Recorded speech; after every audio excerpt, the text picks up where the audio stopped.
55 55 और 95 हर उम्र के लिए यकसा मुफीद, मफाद आम्मा का अलम बरदार। जरूर सब्सक्राइब करें, लाइक करें, शेयर करें और बेल आइकन प्रेस करना न भूलें। Rabbani the scholar YouTube channel.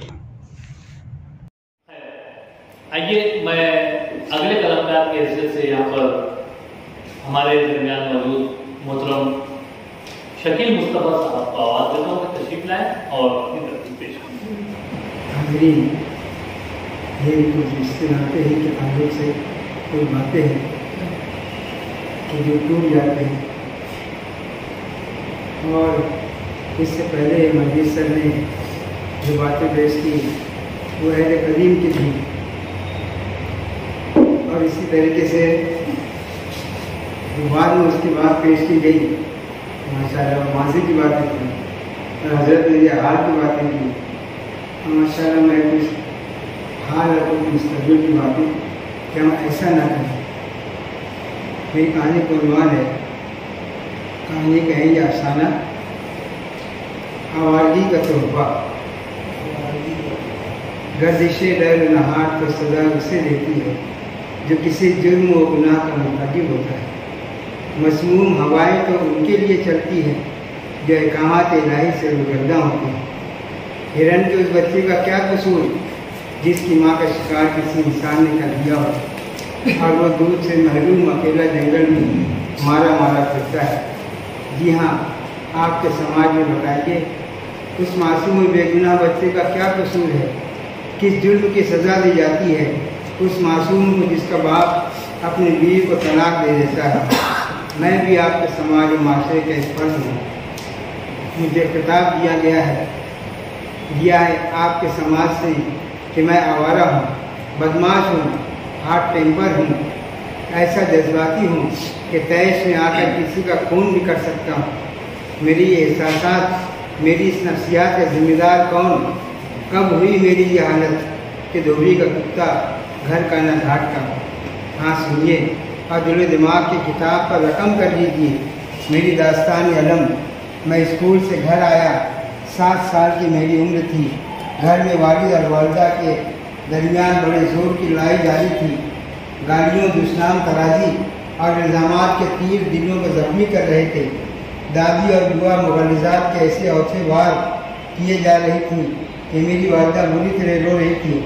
फिर जाने 3 खंजर नुमा कौन से बोल मेरे वालिद की ज़ुबान से निकले कि घर में एकदम सन्नाटा छा गया।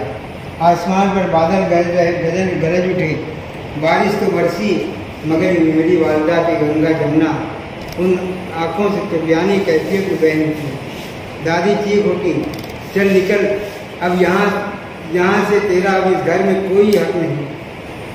तड़पती माँ के गोद में मैं कैसे नानी के घर आया, वहाँ भी कोहराम मच गया इस सानहा पर। महीनों ये गम अंदों के बादल वालिदा के मायके पर मंडराते रहे। इस दौरान मुझे समझ में नहीं आता था कि अम्मी अब्बू के घर क्यों नहीं जाती। मैं जब उनसे कहता अम्मी अब्बू के घर चलो ना, तो मुझे भेज कर डुबवाई आँखों से कहती नहीं बेटे अब हम वहाँ नहीं जाएंगे। क्यों नहीं जाएंगे? मगर इसका कोई जवाब नहीं मिलता सिवाय वालिदा की सिस्कियों और राहों के। फिर एक रोज़ मैंने अम्मी से कहा, अम्मी कल रात मेरे अब्बू मिले थे, उनके साथ एक औरत भी थी, वो मुझे बहुत घूर घूर कर देख रही थी।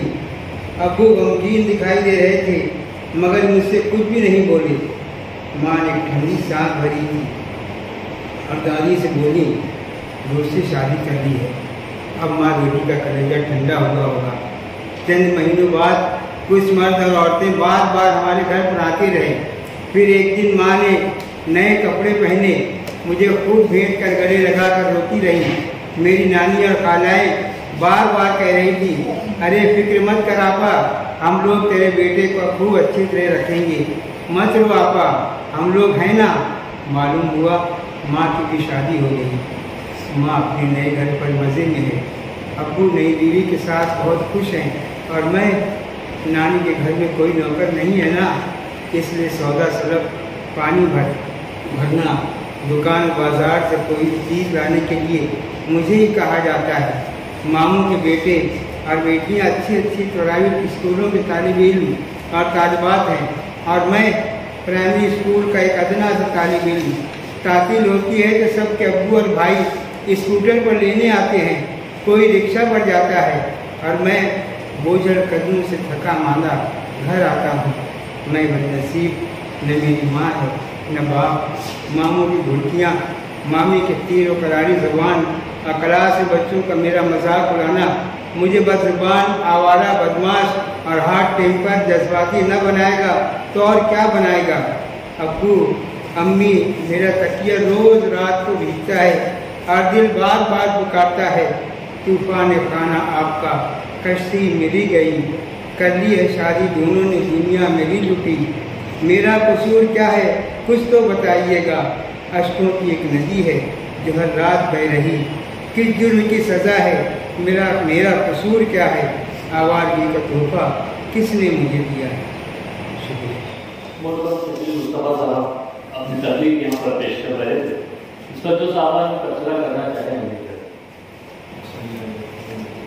एक यतीम बच्चे की रुदार हम उसको कह सकते हैं, जो मोहतरम शकील मुस्तफ़ा साहब ने यहाँ पर पेश की, जो वाकई बहुत जज्बाती है, हम सबके दिल को लगने वाली और मबनी पर हकीकत बातें उसमें की गई हैं। इसीलिए इस तकलीफ के सुनने के बाद जो है हॉल में सब लोगों पर सख्ता तालियां, अगर मैं ये कहूँ तो बेजा नहीं होगा। एक अच्छी और फिक्र अंगेज तकलीफ पर मैं सर को मुबारकबाद पेश करता हूँ। शुक्रिया। आवाज़ी का तोहफा इब्तिदा में ऐसा लगा कि वो तकरीर है, फिर ऐसा शायद होगा तो वो मजमून, लेकिन जब आगे कहानी बढ़ी तो वो कहानी की शक्ल में सामने आई और ख़त्म हुई। सिर्फ वो आखिर का अशार ज़्यादा लगा मुझको, पहले शेर पर भी कहानी ख़त्म हो सकती थी और भरपूर तासुर दे रहे वो शेर। आपने जो बाकी अशार लिखे अगर आप उनको हज़र कर लें तो कहानी यही मुतासिर हो रहेगी।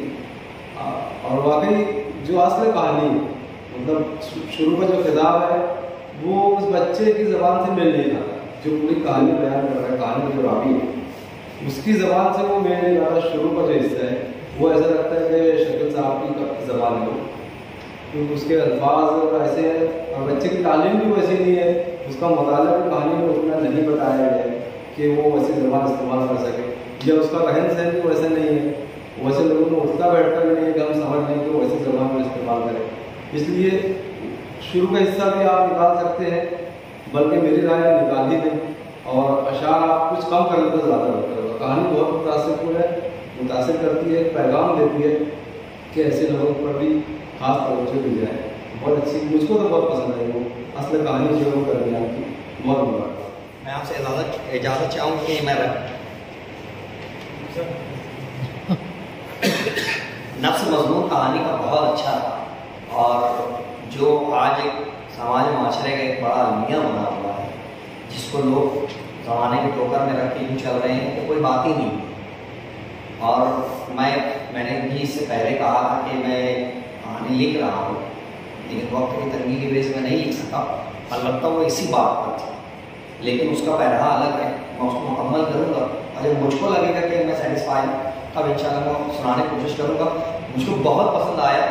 मैं यानी शुरू में तो मैं यानी भाई की मैं बात से बिल्कुल मुत्तफिक हूँ, क्योंकि मुझको शुरू में जो अल्फाज थे इसमें वो मजमून लग रहा था, तो फिर किसी साहब की तकरीर है या वो मजमून है, लेकिन जहाँ आपने वो कहानी की शुरुआत की है वो बहुत अच्छी है।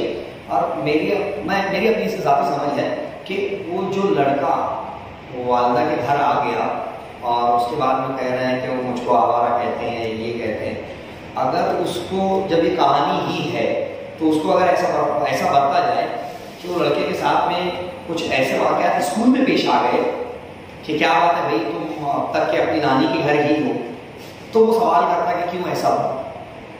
वो और कुछ यानी कहानी के अंदर एक मोड़ आ जाता और एक दिलचस्पी और पैदा हो जाती। बहरहाल जो अल्फाज तराकीब अल्फाज हैं इसके अंदर, उसकी मैं भरपूर सराहना करता हूँ, मुझको बहुत पसंद आया और एक बहुत अच्छा नुक्ता समाज माशरे का आपने खींचा है, उसके लिए मैं आपको मुबारकबाद पेश करता हूँ। बहुत शुक्रिया। समाज और माशरे में होने वाले ऐसे नागहानी हादसात पर शकील मुस्तफ़ा साहब ने अपने कलम की जो लाइनें लिखी थी, यकीनन वाकई में जज्बाती कहानी थी। आइए यहाँ पर हमारे तमाम कलमकारान जो आज की नशिस्त में अपनी तहकीकात पेश कर रहे थे, पेश की, आइए खुतबे सदारत समाप्त करते हैं। और खुतबे सदारत के साथ ही मैं डॉक्टर इकबाल गर्गी साहब से गुजारिश करूँगा कि वो आज पेश की गई तमाम तहकीकात पर तबसरा भी करें। मोहतरम डॉक्टर इकबाल। 55, 55 और 95 हर उम्र के लिए यकसा मुफीद, मफाद आम्मा का आलम बरदार। जरूर सब्सक्राइब करें, लाइक करें, शेयर करें और बेल आइकन प्रेस करना न भूलें। Rabbani the scholar YouTube channel.